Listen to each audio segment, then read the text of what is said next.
ጌታ ይባርካችሁ። በጣም ድንቅ አምልኮ ነበር። እግዚአብሔር ይባርካችሁ። ስለዚህ የውሃ ጥምቀት ለወንጌላውያን አማኞች በጣም የተከበረ ስርዓት፣ የምንፈልገው የምንወደው፣ እግዚአብሔር ደግሞ እንድናደርገው ስርዓቱን እንድንፈጽም ያዘዘን መለኮታዊ የሆነ ሐሳብ ያለበት ነውና በዚህ በውሃ ጥምቀት ስርዓት ውስጥ ያለፉ ወገኖች መመስከር ያስፈልጋቸዋል። ምክንያቱም በጣም ብዙ በረከት፣ በጣም ብዙ የህይወት መካፈል ስላለው ማለት ነው እና ዛሬ ደግሞ የሚካፈሉ ይሄንን በረከት ያገኛሉ፣ ይሄንን የመታዘዝን ደግሞ ፍሬ ያገኛሉ ማለት ነው።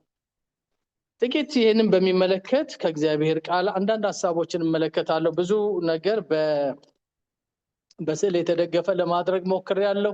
የውሃ ጥምቀት መውሰድ በረከትን መካፈል ነው። እውነት ነው አይደል? እዚህ ቤት አናምንም? ይሄንን እናምናለን።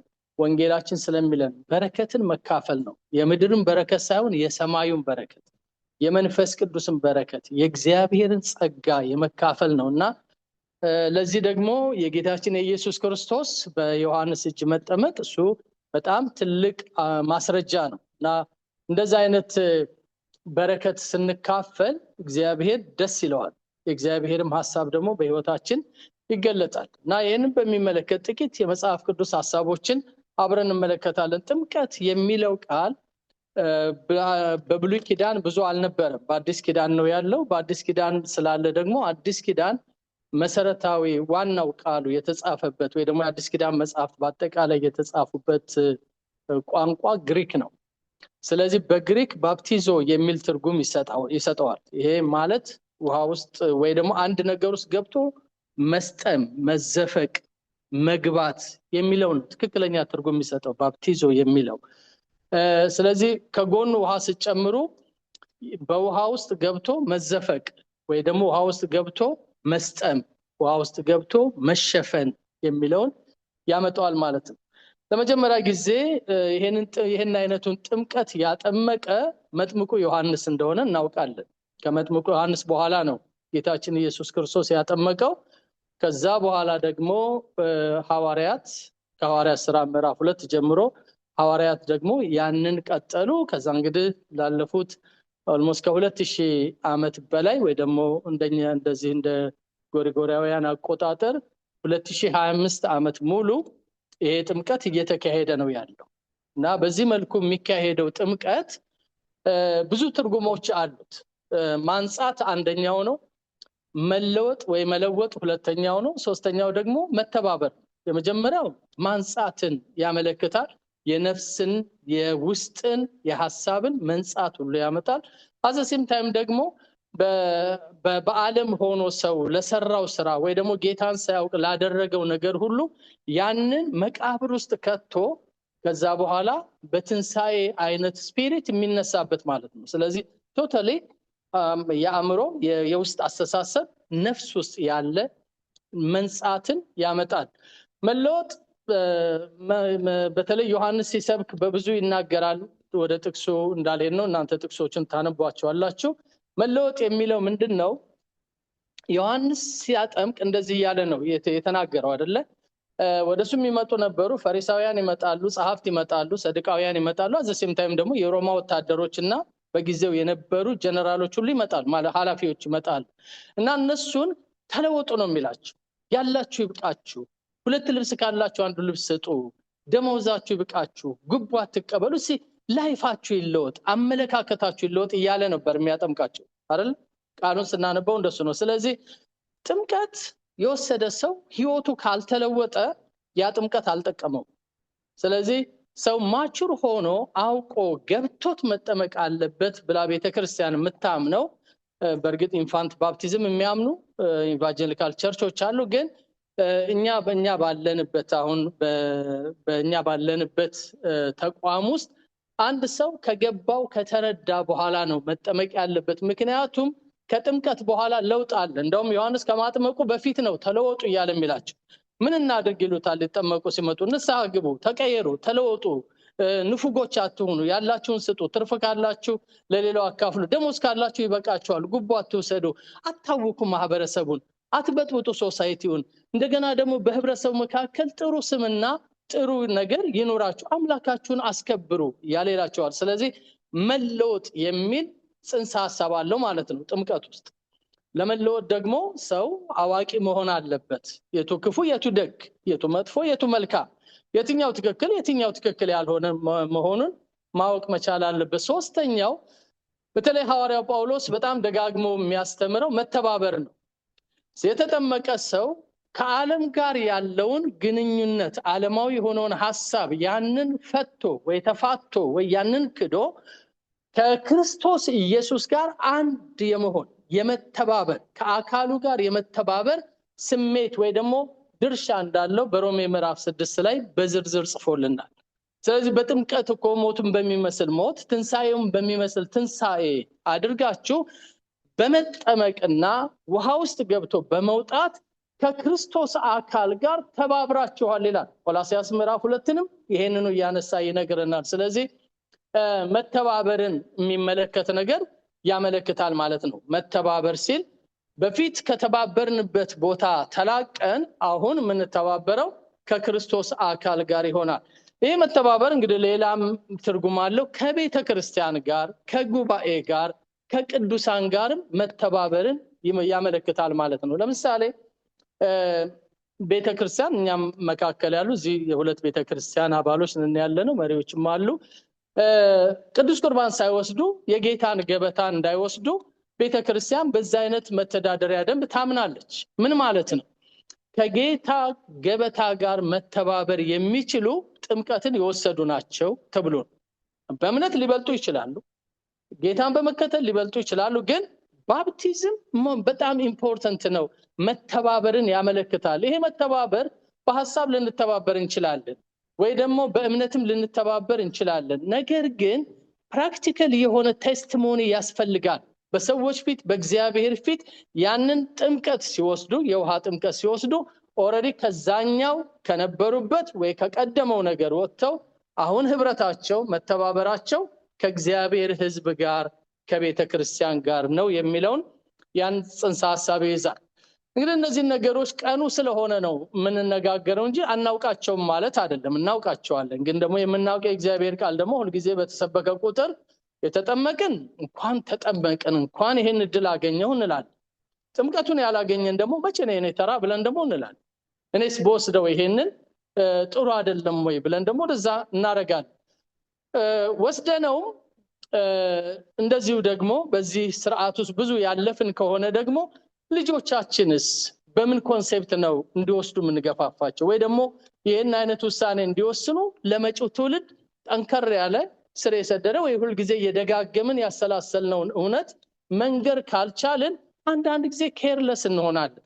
ሁለት ስርዓቶች በቤተ ክርስቲያን ውስጥ በጣም ሲሪየስ እንደሆኑ ይታወቃል፣ ከጥንት ጀምሮ እስካሁን ድረስ።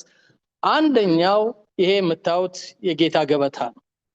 የክርስቶስ ስጋና ደም ምሳሌ የሆነው ገበታ። ሁለተኛው ደግሞ በህይወት ዘመን ክርስቲያን አንድ ጊዜ ብቻ የሚፈጽመው ጥምቀት ነው። ይህንን ሁል ጊዜ ልንፈጽመው እንችላለን። አንድ ሰው በምድር በኖረበት ዘመን በጣም ብዙ ዓመት ሊወስደው ይችላል። ጥምቀትን ግን ስንት ጊዜ ነው የምናደርገው? አንድ ጊዜ ነው የምናደርገው። ስለዚህ ደበስበስ አድርገን የምናልፈው ነገር ሳይሆን በጣም ጠለቅ ያለ መረዳት ደግሞም የበረከቱ ተካፋይ መሆን ስላለብን ቤተክርስቲያን ይህን ማስተማር ያስፈልጋታል። እንግዲህ የውሃ ጥምቀት በብሉይ ኪዳንና በአዲስ ኪዳን መካከለኛ ዘመን ላይ ወይ ደግሞ ብሉይ ኪዳንና አዲስ ኪዳን የሚለዋወጡበት ዘመን ላይ በመጥምቁ ዮሐንስ እንደተጀመረ እንረዳለን። በዚህ መልኩ ጌታችን ኢየሱስ ክርስቶስ ስለተጠመቀ እሱ ምሳሌያችን ነው። ሁላችንም እንድንመልሰው የሚያስፈልገ ጥያቄ ጌታ በስንት ዓመቱ ነው የተጠመቀው? በ30 ዓመቱ ነው። ስለዚህ ማቹር ሆኖ አድጎ ገብቶት ነው የተጠመቀው ለማለት ነው። ስለዚህ ያን ምሳሌ ነው የምንከተለው። ይህን የመሰለ ስዕል አለው። እንግዲህ የላኛው የክርስቶስ ኢየሱስ ሞት መቀበርና ትንሣኤ ነው። ሶስት ቦታ እናያለን። መስቀል እናያለን መጀመሪያ፣ ከዛ ባሪያሉን እናያለን መቀበሩ፣ ከዛ ደግሞ ሪዘረክሽን እንመለከታለን። ወደታች ወደ ሰው ስትመጡ ደግሞ አንድ ሰው ወደ ውሃው ውስጥ ሲገባ ምን ለመሆን እየገባ ነው ማለት ነው?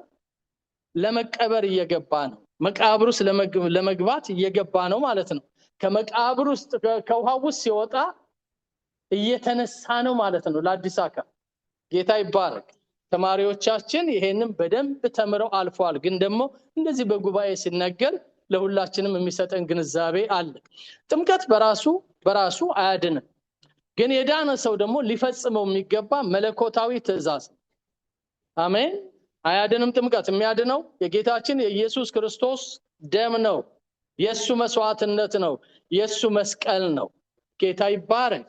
ለነፍሳችን ደህንነት አለ። ግን ስንኖርስ የጌታ ከሆን በኋላ ከዳን በኋላስ ምንድነው መሆን የምንፈልገው? ጌታ ማስደሰት ነው አይደል?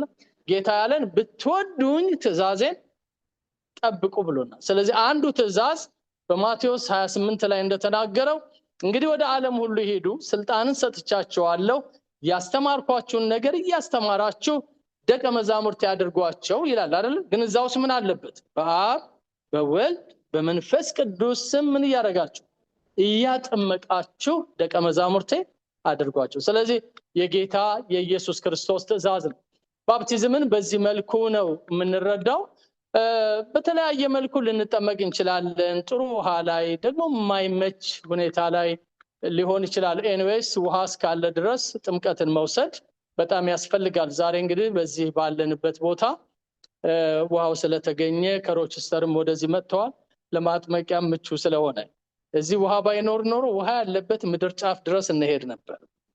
ምክንያቱም በትንሽ ምንድነው የውሃ ኮዳ መጠመቅ ስለማንችል ሰውነት በሙሉ መግባት ስላለበት አትሊስት ሰውነትን የሚቀብር ውሃ ያስፈልገናልና ካለፈው አመት ጀምረን ይሄን ስፍራ ስንፈልግ ነበር። እንግዲህ ዮርዳኖስ ከመሄድ እግዚአብሔር አድኖናል። እዚሁ አካባቢ ስላገኘን እዚህ ዛሬ በዚህ ጥምቀታችንን እናደርጋለን ማለት ነው። መጽሐፍ ቅዱሳዊ ግንዛቤውን ለእናንተ ልቶ ቀደም እንዳልኳችሁ በእግዚአብሔር ቃል ላይ የተመሰረተ ቤተክርስቲያን በትክክል የምታስተምረው የማያሻማ ግልጽ ያለ ትምህርት ስለሆነ የውሃ ጥምቀትን መውሰድ ጽድቅን መፈጸምና የመታዘዝ መገለጫ ነው። ጌታ ይባረክ። አሜን። ቃሉ የሚለው ስለሆነ ስለዚህ ዛሬ ይሄንን መታዘዝ የምትፈጽሙ ጽድቅን የምትፈጽሙ ሰዎች እንኳን ደስ ያላችሁ። አታጨበጭቡላቸው። ጌታ ለዘላለም የተባረከ ይሁን። እግዚአብሔር ይባረክ። በቀላሉ አይደለም እዚህ የደረሱት፣ ብዙ ነገር አልፈው ነው። የመጀመሪያ የራሳቸውን አእምሮ አሸንፈው ነው። ሁለተኛው ደግሞ ያው ጎረቤት አለ አይደል? አካባቢ ልጆች ቤተሰብ አሉና ያንን ሁሉ ጥሰው መተው ነው እዚህ ደረጃ የደረሱት። ጌታ አሸንፎላቸው እግዚአብሔር ረድቷቸው አግዟቸው ቅዱስ መንፈስ እየመራ ነው እዚህ ያደረሳቸው። ስለዚህ እንኳን ደስ አላችሁ። በጣም ደስ ብሎናል። ቤተክርስቲያኖችም ደግሞ በዚህ ደስ ይላቸዋል። ይሄንንም ስርዓት እንዲፈጽሙ ያገዛችሁ የቤተክርስቲያን አገልጋዮች፣ መሪዎች በቅርብ ሆናችሁ ደግሞ ያንዳንዱን ነፍስ የተከታተላችሁ ጌታ እግዚአብሔር ይባርካችሁ። እናንተንም መባረክ እንፈልጋለን። እናታችሁን ለምታስጠምቁ ብዙ ዋጋ ከፍላችሁ እዚህ ስላደረሳችሁ ይሄንን ለማየት እድል ስላበቃችሁ ጌታ የተባረከ ይሁን። ሰላምም እናቷን ታስጠምቃለች፣ እነ ማርቲም ደግሞ እናታቸውን ያስጠምቃሉ። ስለዚህ ይሄ በጣም ትልቅ በረከት ነው። ቃል ኪዳን ደግሞ ብዙ ነገር አልፈው ነው የመጡት። እንኳን ደስ አላችሁ። ጌታ ለዘላለም የተባረከ ይሁን። አጉሽ እግዚአብሔር ይባርክሽ። በቃ በራሷ ተነስታ ነው መጠመቅ አለብኝ፣ ጌታ ቀንበርን ሁሉ የሚሰብረው እዛ ላይ እንደሆነ ገብቶኛል ብላ በመረዳት በመገለጥ ነው የመጣችው። አስተምረኝ መጠመቅ አለብኝ ብላ። እግዚአብሔር ይባርክሽ።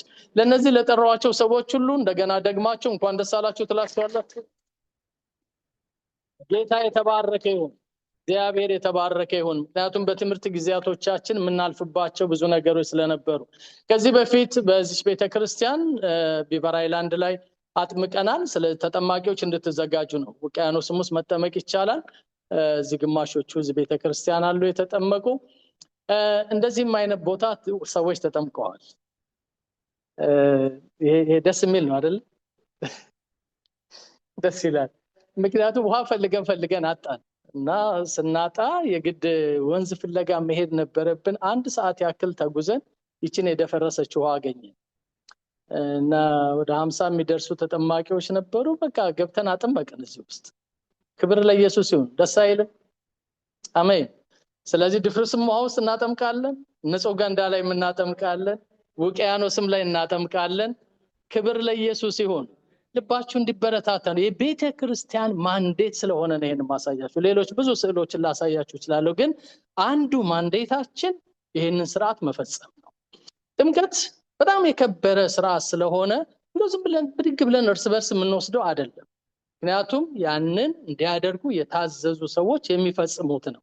አንዳንድ ጊዜ እንዲሁ ብድግ እናስባለን አይደል? ምን አለበት እኔ ባጠምቅህ አንተ እኔን ብታጠምቀኝ የሚል ሐሳብ እንደሱ አይሆንም ወገኖች። በትክክል ኦርዴን የተደረገ ቤተክርስቲያን መሪዎች ይሄንን ስርዓት ልክ ቅዱስ ቁርባን እንደሚሰጡ ባፕቲዝምንም እንደሱ ሊሰጥ ይገባል።